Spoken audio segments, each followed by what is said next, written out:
I always had the feeling that there is something higher and incomprehensible above us. Perhaps it was precisely this inner feeling that prompted me to explore phenomena that traditional scientific studies usually avoid. These are mysterious phenomena that many consider strange or even unrealistic. For example, reports of contacts with the deceased are often met with skepticism, yet they continue to appear in various cultures and at different historical times. Or the ability of some people to see events from afar or even glimpse into the future. This seems incredible, but nevertheless, it repeatedly sparks the interest of researchers. Such phenomena are often attributed to the realm of the background mirror. This is exactly how the outstanding neurophysiologist Natalia Bekhtereva referred to this mysterious side of reality. Despite her affiliation with academic science, she did not shy away from studying phenomena that lie on the border between the explainable and the mystical. I believe that such research helps us expand the boundaries of our understanding of the surrounding world. Perhaps understanding these mysteries will bring us closer to fundamental truths about the nature of reality. For a long time, Natalia Bekhtereva consciously avoided the topic of the background mirror, even though she was aware of many inexplicable phenomena and mystical events. She considered it too far removed from rigorous science. However, certain events in her life forced her to change her stance on questions she had previously avoided. Personal experiences not only sparked her interest, but also fueled a desire to understand the nature of what traditional science typically ignores. Over time, Bekhtereva felt that studying these mysterious phenomena became her professional and moral duty. She knew that if she herself, as one of the leading scientists, did not attempt to research these phenomena, few in the scientific community would dare to take that step. Her approach was characterized by courage and openness. Natalya Bekhtereva did not strive to immediately explain phenomena from a mystical perspective, but she also did not deny the possibility of the existence of unknown processes in human consciousness and the surrounding world. For her, the background mirror became a kind of boundary between the known and what science has yet to comprehend. As soon as Natalia Bekhtereva brought up the topic of the phenomenon of the background mirror, journalists immediately started asking her questions about the existence of life after death. Increasingly, whenever she was asked what topic she would like to discuss, this was precisely the one brought up. In such situations, Natalia Bekhtereva responded with humor, saying, "Just don't make me out to be a witch." So, what did she discuss with representatives of the press? Natalia Bekhtereva avoided making grandiose statements. Instead, she simply shared stories and phenomena that piqued her interest. The subject of life after death, that realm from which no one returns, captivated her more and more. She remarked, "We live in a time when people are starting to come back from there." She illustrated this with the example of the singer Sergei Zakharov, who survived clinical death. He claimed that during that moment, he could observe everything from the outside. He could hear and see what was happening in his hospital room. Zakharov described in detail how the doctors looked, what they did, and what they talked about. After this experience, he forever lost his fear of death. However, there were other stories that raised more questions than they answered. One of the most striking, in Natalia Bekhtereva's view, was a story told to her by the psychotherapist Andrei Nestelov, a person she trusted unconditionally. She was convinced that Nestelov, due to his professionalism and composure, would never falsify or exaggerate facts. This case concerned a middle-aged woman who experienced clinical death during a complex surgical operation. When her heart stopped beating and her body hovered between life and death, she experienced something inexplicable. According to Nestelov, the woman described it as an out-of-body experience. She was not only aware of what was happening around her, but also observed the surgical process from the outside, as if she were looking down from above.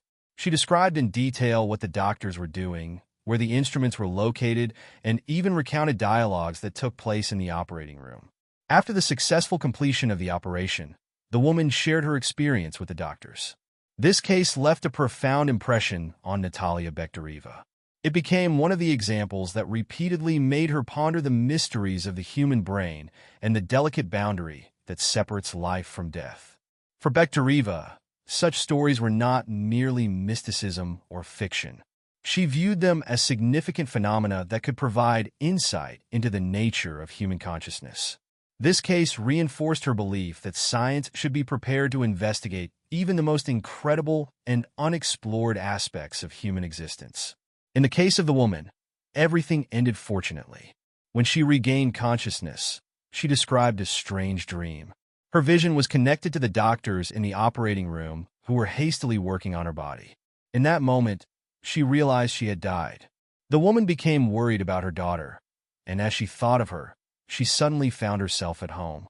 There, she saw her daughter wearing a blue dress with white dots, a dress the girl had not owned before. Natalya Bekhtereva explained that this detail intrigued Andrei Nestelov, who decided to verify it. It turned out that the daughter had indeed been wearing that dress, which she had been gifted the day before. But how can such incidents be explained? Natalya Bekhtereva noted that, of course, one could assume people simply invent these stories.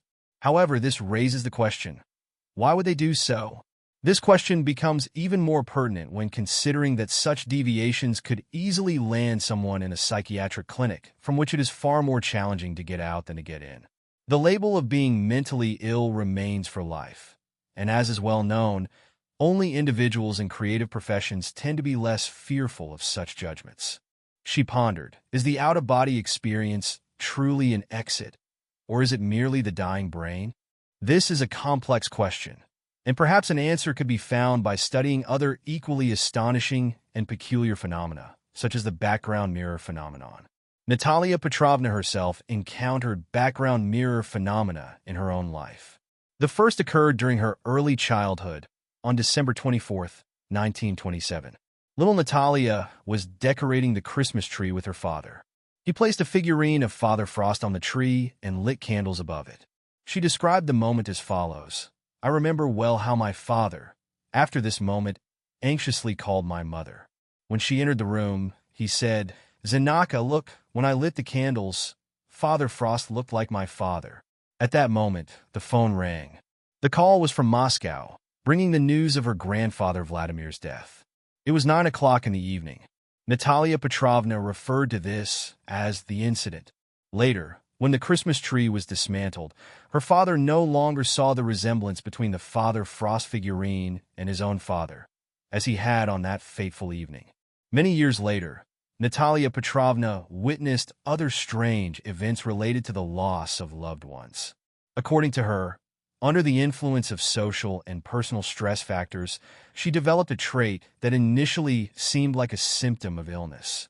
However, she later dismissed this thought, concluding that she had entered an altered state of consciousness in which she could see things that, as she put it, a person is better off not seeing in life. There was a time in Natalya Bekhtereva's life when, after the death of two close loved ones, she began to discover new abilities. She started seeing and hearing strange things. After her husband's death, she would sit in the bedroom for long periods, staring at his portrait. During this time, she was supported by a close friend. One day, when they both entered the bedroom together, they saw a tear rolling down from her husband's right eye in the portrait. At first, they could hardly believe their eyes, but the tears kept flowing. Natalya Bekhtereva attributed this phenomenon to the mirror phenomenon, speculating that, due to the stress she had experienced, she might have perceived certain features of the portrait as tears. But how could she explain the fact that her friend also claimed to have seen the tears on the portrait? Natalya Bekhtereva also shared that she had seen her husband several times after his death. She stated, whether it was in a half-dream state or in reality, I spoke with my deceased husband. Once, she asked him, "What is there, where you are?" and received the reply, "Nothing." Surprised, Natalya Bekhtereva exclaimed, "You can't come from nothing." To which she heard the response, "You'll find out for yourself later." These experiences often left her questioning. Should she speak openly about her extraordinary encounters? She was fully aware that many would dismiss her words as fantasy or falsehood, potentially damaging her reputation as a scientist. Throughout her life, Natalya Bekhtereva sought the truth, both in scientific research and in personal reflections on the nature of consciousness and the limits of human perception. For her, the pursuit of truth was not confined to what was already recognized by science. On the contrary, She believed that science should strive to transcend the ordinary and even attempt to explain phenomena that appeared mystical and inexplicable. Her accounts of unusual phenomena, such as cases of clinical death, premonitions of the future, or experiences on the border between life and death, were not a sign of gullibility, but rather another step in her quest for understanding. She was well aware that such revelations would not bring her fame and could even subject her to ridicule and criticism from her peers. Yet Natalia Petrovna could not act otherwise. Her sense of duty to the truth and her desire to understand human nature outweighed her fear of societal judgment.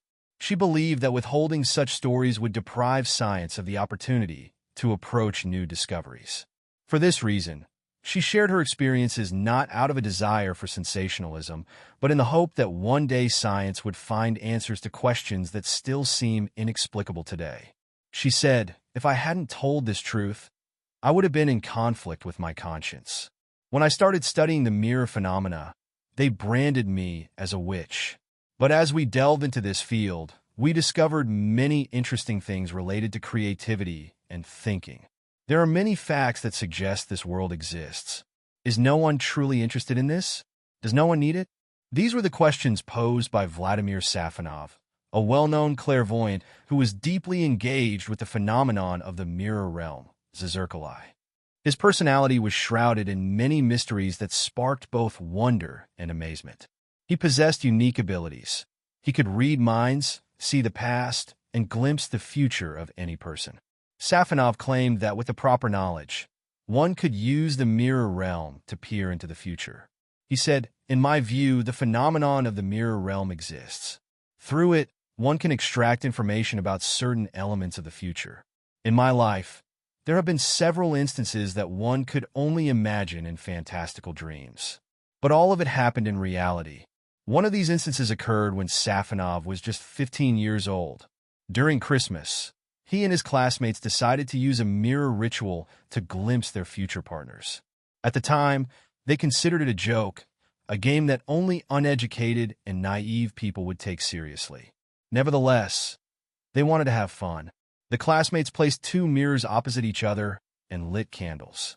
Each person took turns entering the room with the mirrors, allotted 10 minutes each. They agreed not to discuss what they saw until the ritual was over, to avoid influencing each other's imagination. Even at that age, they understood the importance of maintaining the purity of the experiment. When it was Safonov's turn, he entered the room, sat down before the mirrors, and occasionally glanced at the clock. At some point, within the infinite corridor of mirrors, the figure of a girl appeared. Vladimir clearly remembered her face and her green polka-dot dress. At first, he thought it was merely a product of his imagination, but later, he met that exact girl. During their conversation, he told her about the old prophecy, but she remained skeptical. Safonov then asked if she still had the green polka-dot dress. The girl was utterly shocked. That very dress was indeed hanging in her wardrobe. She believed his story. Similar accounts were shared by other scientists. However, in their time, they could not openly discuss these experiences for fear of being labeled fools or charlatans. Many of them, however, secretly pursued research on the mirror realm. After all, no true scientist can ignore facts, and there was ample evidence supporting the existence of the mirror realm. Years later, as an adult, Vladimir Safonov continued to reflect on his childhood experience with the mirrors. He claimed that as a teenager, he had seen a mental image in the mirror, one suggested by his subconscious. Later, he hypothesized that holographic images could be created with the help of optical devices. Apparently, during his childhood, he had encountered a similar phenomenon, where the hologram of the future was perceived by his consciousness as something real. Safonov believed that the human body could capture informational waves from the future, provided it was assisted by correctly arranging the mirrors. He speculated that during the act of prophecy, information from the subconscious could be displayed as a hologram on the mirror's surface. Yet, the question remained, how could he see a fragment of his future in the mirror, something that did not yet exist? Vladimir explained that the answer to this question could be found in occult writings, though he personally felt little affinity for this field. According to occult teachings, The future of every person is already written and predetermined in the present. Occultists believed that the mirror realm allowed one not only to see the living, but also to meet those who had already departed this world. Despite his skepticism, Safonov personally tested this possibility. He was a friend of the renowned Soviet scientist and encyclopedist Vladimir Zhvanko. During one of their conversations, they discussed the topic of life after death. Zhvanko, a staunch materialist, argued that after a person's death, only their deeds remained, and everything else was mere invention. Yet over time, Zhvanko was forced to rethink his position, and Safonov learned about this under unusual circumstances. A year after Zhvanko's death, Safonov often visited the great-great-granddaughter of Pushkin, Ekaterina Alexandrovna Pushkina, where fascinating people gathered. Various topics were discussed in her home, and it was there that Safonov witnessed an astonishing event. One day, he met Pushkina's friends, who were engaged in spiritualism. They communicated with otherworldly forces using a small plate, and although Safonov was skeptical, he agreed to participate in an experiment. Safonov stated that he wanted to speak with Vladimir Zhvanko. The women knew nothing about him, but after much persuasion, he consented. When the small plate began to move, forming letters into words, Safonov watched intently, trying to determine who was moving it. He was convinced he was being deceived. However, his mockery ceased when he asked Zhvanko's spirit about his book, and the response was, "It will never be published." This answer was true. After posing a few more questions, Safonov asked whether Zhvanko's views on life after death had changed. The plate responded, yes, they had to be reconsidered. Safonov remembered that evening well and admitted, "To be honest, I was troubled at that moment."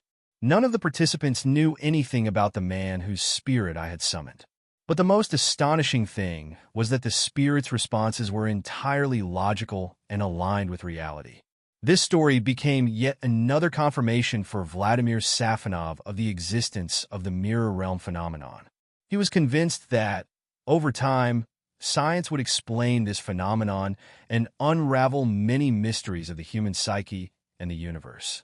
If you enjoyed this post, don't forget to subscribe to our channel, leave a like, and share your thoughts in the comments. Your feedback is very important to us and helps us create even more engaging content. Thank you for your support.